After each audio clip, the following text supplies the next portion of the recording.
नमस्कार, मी सुशील कुलकर्णी. आपण पाहताय अनालायझर. देशाचे कायदा मंत्री किरण रिजिजू यांनी एक विधान याआधी केलं होतं आणि त्यावरून बराचसा गदारोळ माजला होता. विधान होतं, होय, आम्हाला कमिटेड न्यायालय हवी आहे.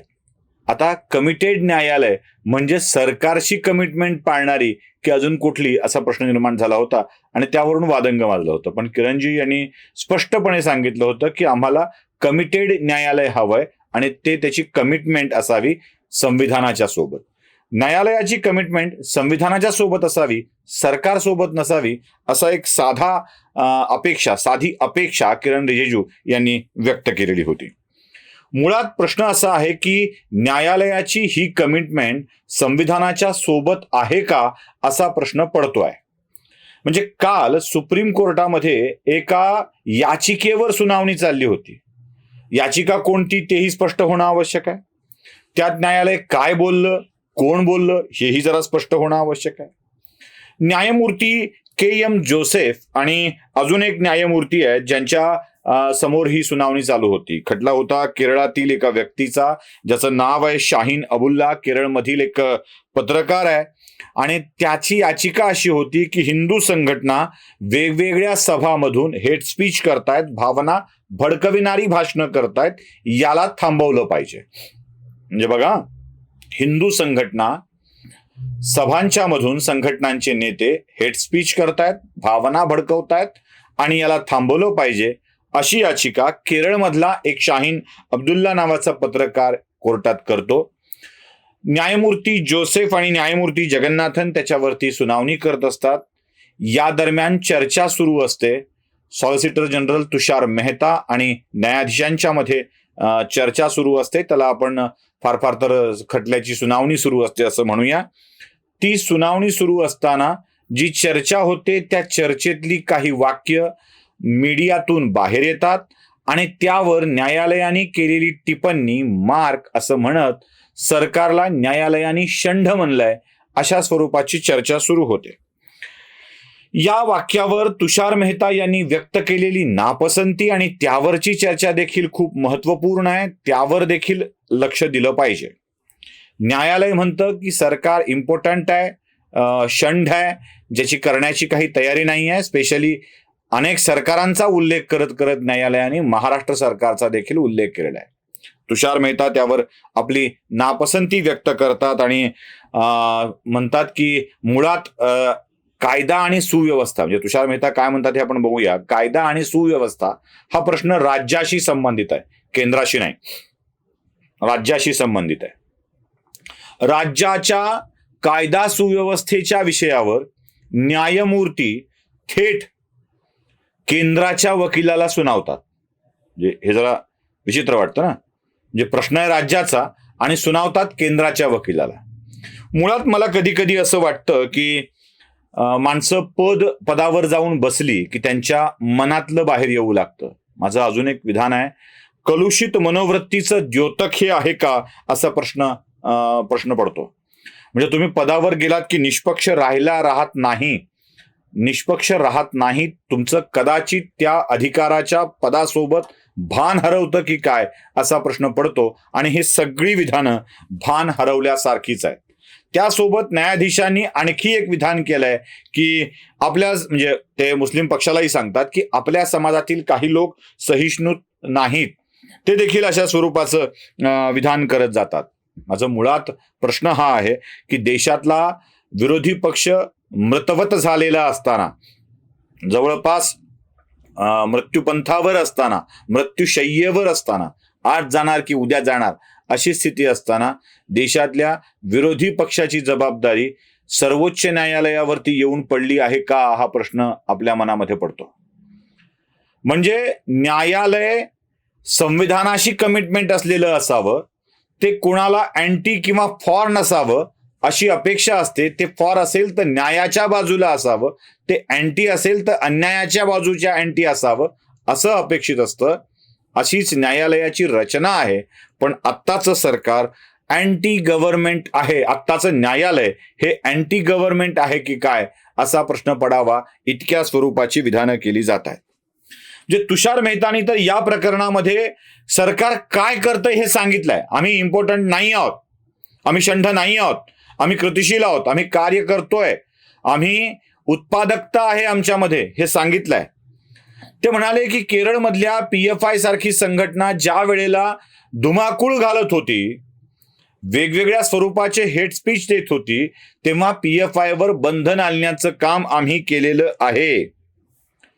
जर तामिळनाडूतल्या पेरियार यांचं वाक्याचा विचार केला तर देशातल्या समस्त ब्राह्मणांची कत्तल करावी लागेल तरच शांतता प्रस्थापित होईल अशी स्थिती होती काय? यावर न्यायमूर्ती हसतात आणि मग तुषार मेहता म्हणतात की ही हसण्याची बाब नाही आहे, ही खरंच खूप गंभीर बाब आहे. अशी विधानं करणारी माणसं अजूनही त्या त्या पक्षाच्या प्रमुख पदावर आहेत.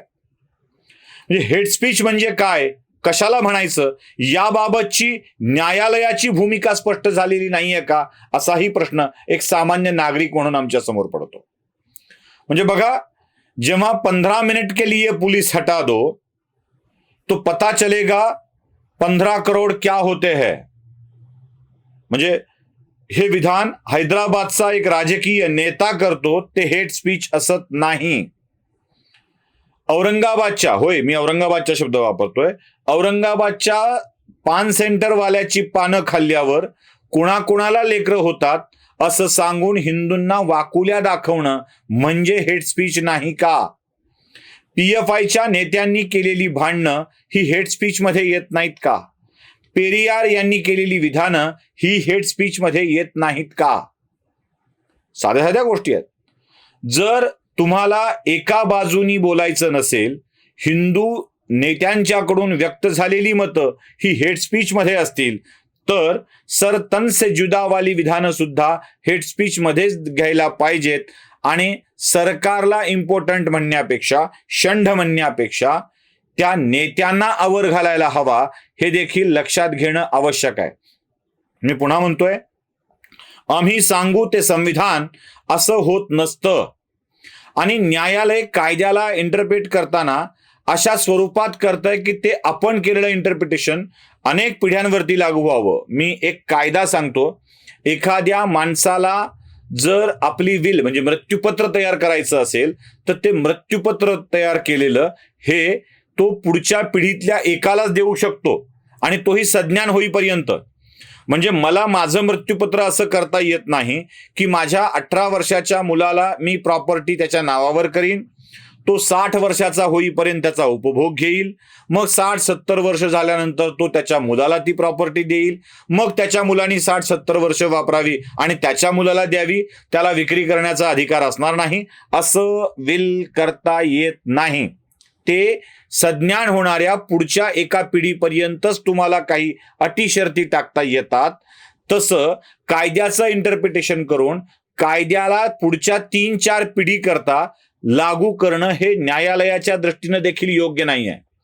म्हणजे आजच्या कायद्याचं इंटरप्रिटेशन जे करायचं आहे ते पुढच्या पिढीला करू देत ना, त्यांना समजू देत ना, त्यांना काय करायचं आहे आणि काय म्हणायचं आहे, हे देखील न्यायालयाने लक्षात घेणं गरजेचं आहे. मुळात प्रश्न आहे तो उत्पादकतेचा किंवा क्रियाशीलतेचा. उत्पादकतेचा किंवा क्रियाशीलतेचा. आता मी तुम्हाला काही उदाहरणं सांगणार आहे. म्हणजे इम्पॉर्टंट हा शब्द वापरलाय, तृतीयपंथीयांना आपण षंढ हा शब्द वापरतो.